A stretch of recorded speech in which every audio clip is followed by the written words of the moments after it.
चलिए एक टाइप का प्रश्न और हल करते हैं हम। तो बच्चों ये डायरेक्ट प्रश्न होता है बेटा।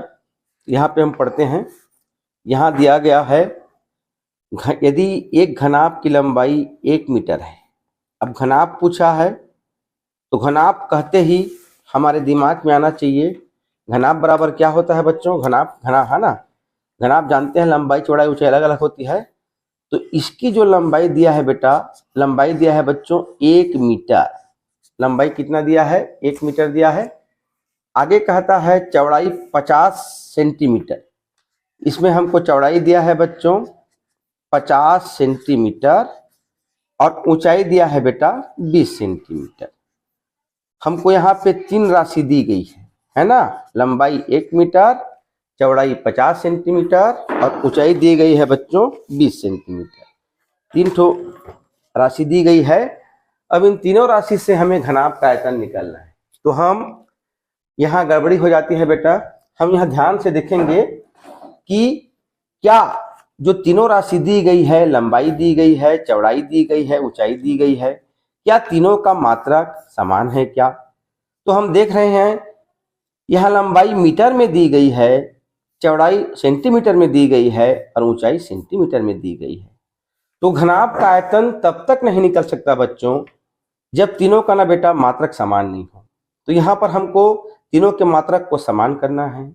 तीनों में जो पीछे में जो इकाई दी है उसको समान करना है। तो यहाँ पर 2 इकाई सेंटीमीटर में दिया है बेटा।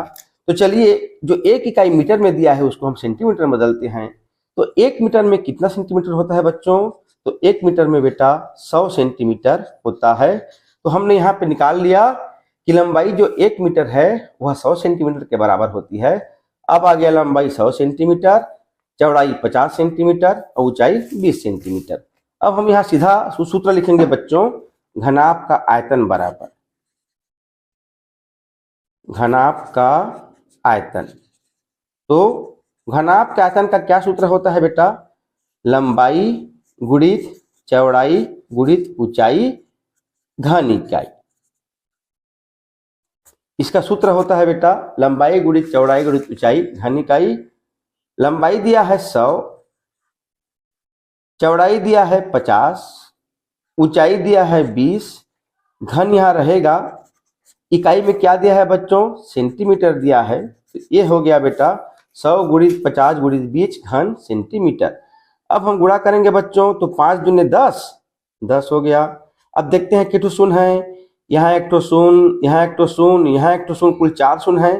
तो 1 2 3 4 इतना आ गया बेटा।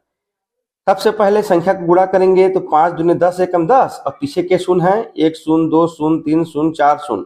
तो 1 शून्य 2 शून्य 3 शून्य 4 शून्य घन सेंटीमीटर। तो इस तरह से बेटा उस घनाभ का आयतन कितना निकल गया? उस घनाभ का आयतन निकल गया बच्चों इकाई, दहाई, सैकड़ा, हजार, दसाला 1 लाख घन सेंटीमीटर, या इसको हम लिखते हैं 10 के घात 5 सेंटीमीटर की घात 3। इस तरह से इस घनाभ का आयतन निकल गया बेटा 10 की घात 5 सेंटीमीटर की घात 3। तो प्रश्न में जब भी देगा लंबाई चौड़ाई ऊंचाई देगा। ये बहुत ही आसान प्रश्न होता है बेटा, सीधा गुणा करते हैं इसमें। लेकिन गुणा करने के पहले एक बार हमको मात्रक को देखना है, क्या मात्रक समान है क्या। जैसे यहाँ पर मीटर में दिया था उसको सेंटीमीटर में चेंज किए और तीनों को यहाँ गुणा कर दिए बेटा। 5 दूने 10 एकम 10, पीछे शून्य को लिख दिए, उसको 10 की घात के रूप में लिख दिए बेटा। ठीक है।